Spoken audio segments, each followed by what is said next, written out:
Early in the morning, early in the morning, early in the morning. What's going on, the people? Them, it's your boy Cam Topical Juice, and it's my birthday, yeah. Happy birthday, yeah. Happy birthday, happy. I don't even know why I'm celebrating and screaming and singing and these things, car. I'm 27, so 27 is not really a good birthday to be celebrating. I'm 3 years closer to 30. I'm gonna be talking today about divorce, right? And some of the reasons why some people may divorce, because divorce is a very common thing within relationships, within marriages. I have never really wanted to get married, even from as young as 12, 13, 14. However, what inspired this video was Paul Bridges. Yeah, Mr. Paul Bridges. Remember from Blue Therapy, my guy, aka my favorite big bald baby. You know what I mean, man? You know, I had to run some jokes on Blue Therapy, man. Big up Paul 100 times, man. He's definitely the one to show love out of all of them. The only one to show love to me, actually, in fact. So big up Paul every single time. Ever since I did those Blue Therapy reactions, we've kind of maintained a relationship on through Instagram, whatnot. And he actually reached out to me the other day on the DMs, and he wanted my perspective on an Instagram live he did a couple of months ago. Basically, he has a platform, obviously, on Instagram where he invites a lot of people on Instagram live to get into discussions. It could be about mental health, it could be about whatever, but this one so happened to be about divorce, right? And he had a real interesting guest on there who was spitting some knowledge, and I'm gonna take some clips from that Instagram live that I want to expand and elaborate on and get offer my perspective on. This isn't gonna be a reaction. I'm basically just gonna insert some clips from the Instagram live that I thought were real gems, some real key points, and I'm just gonna elaborate and expand on them in my own words, in my own way. So yeah, let's done the waffling thing. Yeah, man, like the video for me, hit the bell to be notified for me, smash that subscribe button for me. It only takes a second, it really helps. It helps the algorithm. I'm trying to get to 50k first and then 100k by the end of the year. Your subscription really means the world. Your liking, all that means the world. If you want to support your words merchandise, it's in the description below. So the main points that this guest on Paul's Instagram live, the main points that he came with were the reasons why marriages can fail due to things like culture, due to things like patience, or the love no longer being there and then having to rely on patience, for example. He's basically argued that love isn't the only thing that can keep a relationship going, and more so kind of love, culture, anger, right? He touched on anger and the impact that anger has within a relationship. And not only that, he touched on people changing, and he actually spoke about quite a traumatic story of his experience of his wife and how she changed over the marriage and became a bit more of a nasty person, getting the police involved and accusing him of things he didn't do, and things like that. So yeah, let me play the first clip. But Paul, a lot of us young Africans, kings and queens, we were never taught at home what it takes to be a husband. That's a big statement. Yes. We were never taught what it takes to be a husband, or the women was never taught at home what it takes to be a wife. Your parents will tell you, go to school, acquire this degree, you understand? But very few parents will see their daughter or their son down and say, these are the things you should do to be a better husband. Yes, that is the reason why a lot of us, we miss it. Because we think, oh, all I need to give a woman, sorry, I'm going to step on so many toes here. An average black tea, Paul, I'm not going to lie. When you take out money from 80% black men conversation, when you take out money, a lot of black people have nothing else to talk about with a lady. I'm telling you the truth. Remove money and sex, a lot of black men have nothing else to talk about.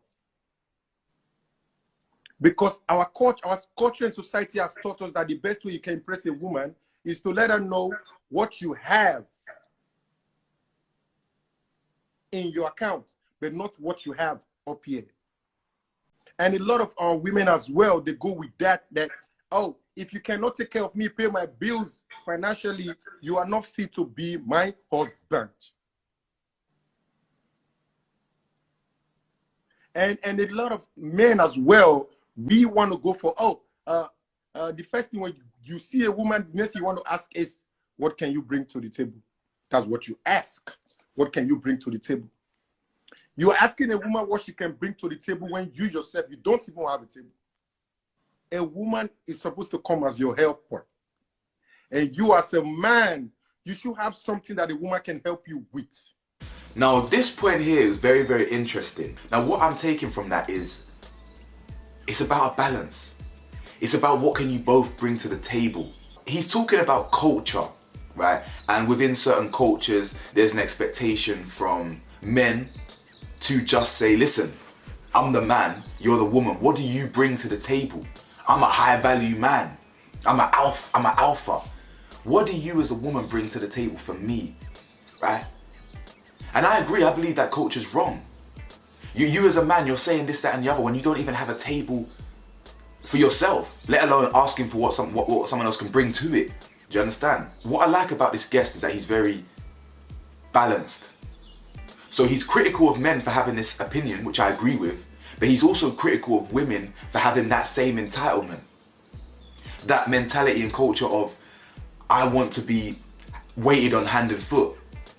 You as a man should be paying for my bills, should be paying for my meals. You know what I'm saying? Should be paying for my life. That mentality is wrong and warped, and I believe we should unlearn that. Now, me personally, I don't go for no females or no women that have that mentality that they just want to be weighted on hand and foot and that's it. I just have to pay for your service like a prostitute. I have to pay for your relationship like a whore. I don't do them thing there. Yeah? I've got every expectation that if I go out on a date with someone and that person is going to offer to pay you half. Facts. You know what I'm saying? It's as simple as. And if you don't, I might pay a little extra, but you'll never see me again. I'll pay that little extra to leave a good positive experience in your mouth. But my taste would be sour. Do you understand? So you'll never see me again if you don't offer. Do you know what I'm saying? Never ever again.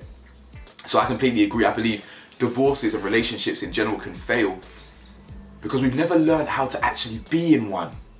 And that is so true. I come from a broken home in terms of I know nothing but divorce in terms of that's what I knew from the earliest as my memories were formed. I knew my mum and dad as separate entities.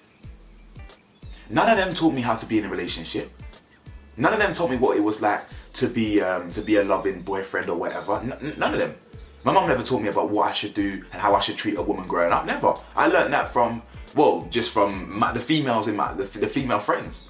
My dad weren't around, so he never taught me how to be a man. You feel me? So I completely agree with that point. Now, I'm not African, nor did I come from an African household.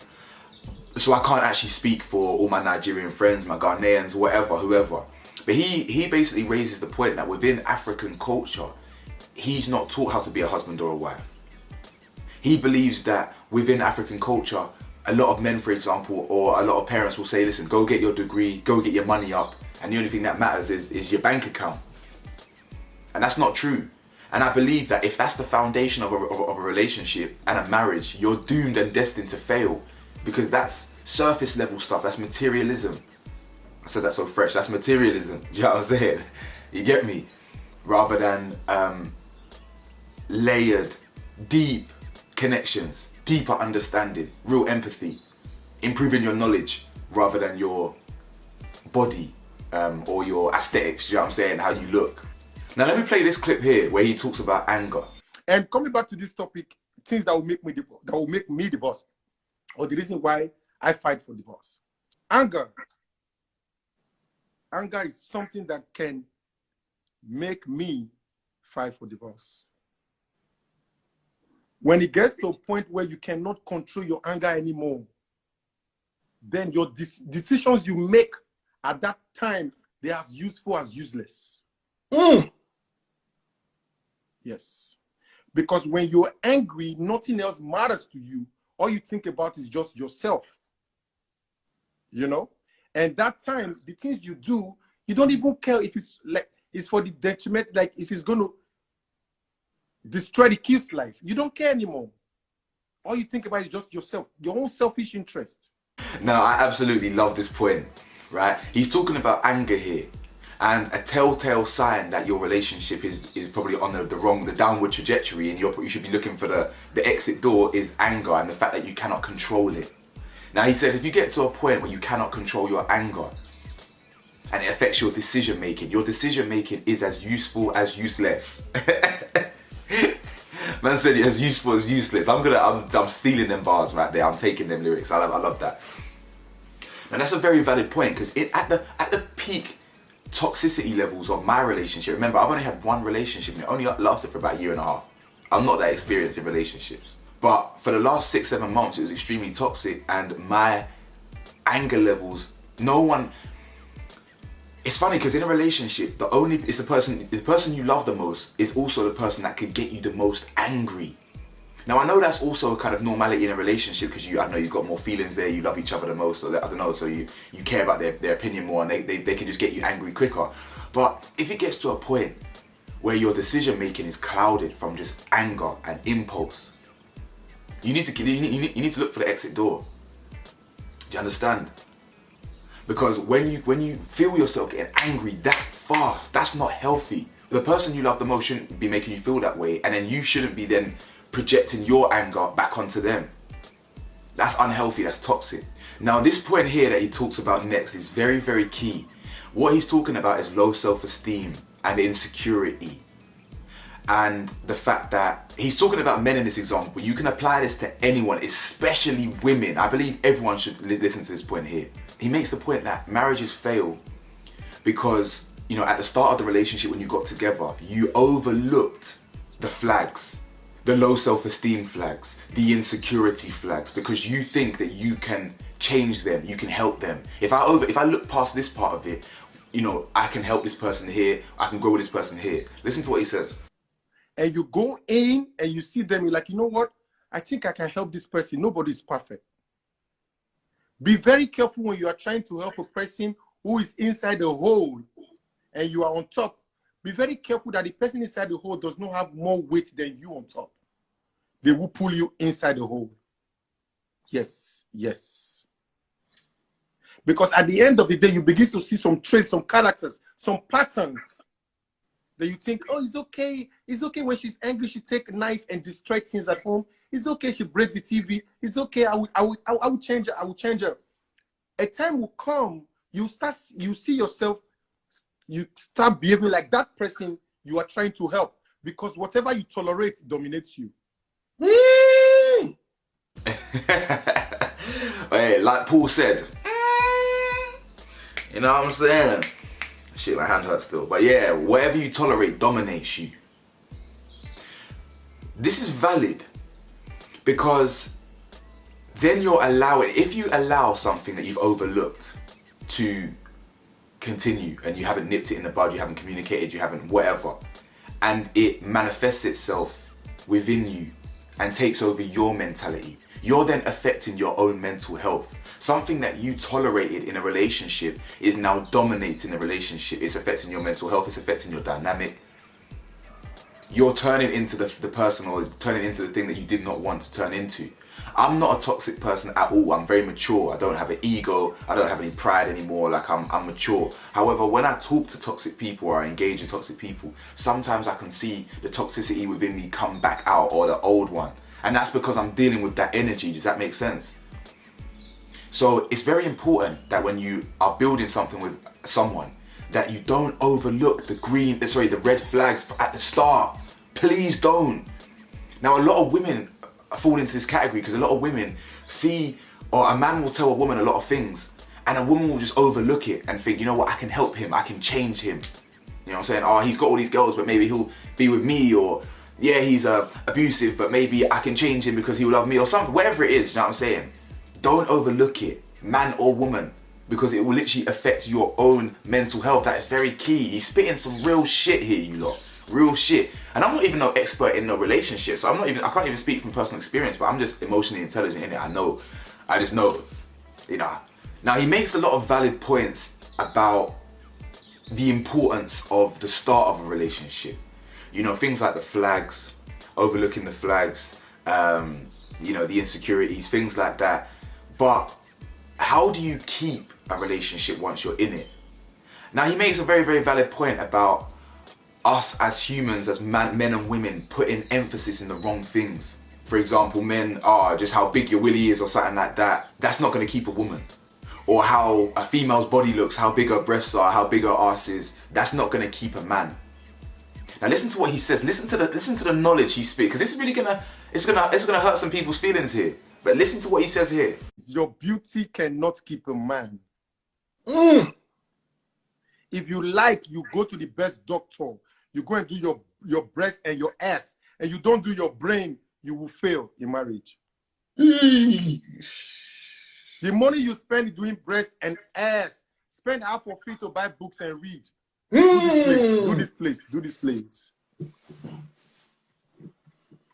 And so many guys, listen, for the fact that you have big whatever in between your legs does not mean, that's not to do with you can keep a woman. No. Because it takes a lot for a man to be able to keep a woman. When you tell your wife this thing is your girlfriend, this thing is green, try to make it green. Because when it's green and they find out that it's red, trust me, you are already losing your self-respect.